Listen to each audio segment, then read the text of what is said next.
இப்போ இதான் நான் ப்ராக்டிஸ் பண்ணுற கிரவுண்டு. இந்த கிரவுண்டு எத்தனை ரவுண்டு ஓடினா எத்தனை கிலோமீட்டர் வரும்ன்றதை நம்ம தெரிஞ்சு வச்சுக்கணும். அதேமாதிரி உங்கள் வீட்டு சைடில் இருக்க கிரவுண்ட்லேயும் வந்து நீங்கள் தெரிஞ்சு வச்சுக்கணும் எத்தனை ரவுண்டு ஓடினா எத்தனை கிலோமீட்டர்ஸ் வருதுன்னு. அப்போ தான் நம்ம ரோட் ரன்னிங் இப்போ 10 கிலோமீட்டர்லாம் போகும்போது ரோட் ரன்னிங் போக முடியல அந்தமாதிரி சூழ்நிலை கிரவுண்டில் ப்ராக்டிஸ் பண்ணோம்னா நம்மளுக்கு தெரியணும் 25 ரவுண்டு ஓடுறோம் 10 கிலோமீட்டர் ஆகுது, இல்லை 10 ரவுண்டு ஓடுறோம் எத்தனை கிலோமீட்டர் ஆகுது அப்படின்னு நம்ம ஒரு கேல்குலேஷன் பண்ணி வச்சுக்கணும், ஒரு டைமர். இப்போ நான் அதை தான் பண்ண போகிறேன், பண்ணிவிட்டு வந்து சொல்கிறேன். ஃப்ரெண்ட்ஸ், இப்போ நான் 7th ரவுண்டு ஓடிட்டுருக்கேன். நல்ல டிஃப்ரென்ஸ் தெரியுது.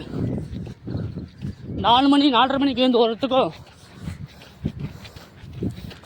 9:30க்கு மேலே ஓடுறதுக்கும் அந்த அளவுக்கு ஸ்டெமினா தரமாட்டேங்குது. ஆனால் இப்படி தான் ப்ராக்டிஸ் பண்ணோம். இப்படி ப்ராக்டிஸ் பண்ணி வெயிலில் அடித்தாதான் ஏர்லி மார்னிங் நம்மளால் பண்ண முடியும். இந்த கிரவுண்டில் 3.5 கிலோமீட்டர்ஸ் ஆகுது. 7 ரவுண்ட்ஸ் ஓடினா 3.5 கிலோமீட்டர்ஸ் ஆகுது. அப்போன்னா 21 ரவுண்டு ஓடினா தான் 10.5 10 கிலோமீட்டருக்கு 10 கிலோமீட்டர் கம்ப்ளீட் பண்ணலாம். இதை நம்ம தெரிஞ்சு வச்சுக்கணும். இதை நம்ம தெரிஞ்சு வச்சுட்டா தான் சப்போஸ் லேட் ஆகிடுச்சு, ரோட்டில் நம்மளால் ட்ரைனிங் பண்ண முடியாது, டிராஃபிக்காக இருக்கும்னு நினச்சா இது மாதிரி கிரவுண்டில் வந்து 21 ரவுண்டு ஓடினா 10 கிலோமீட்டர்னு தெரிஞ்சுக்கலாம். இதை கண்டிப்பாக தெரிஞ்சுங்க. ரன்னிங் ப்ராக்டிஸ் பண்ணுங்கள். பிகினராக இருந்தீங்கன்னா சும்மா வந்து கிரவுண்டில் உட்காந்து ஒரு வாரம் பாருங்கள், என்ன தான் பண்ணுறாங்கன்னு பாருங்கள்.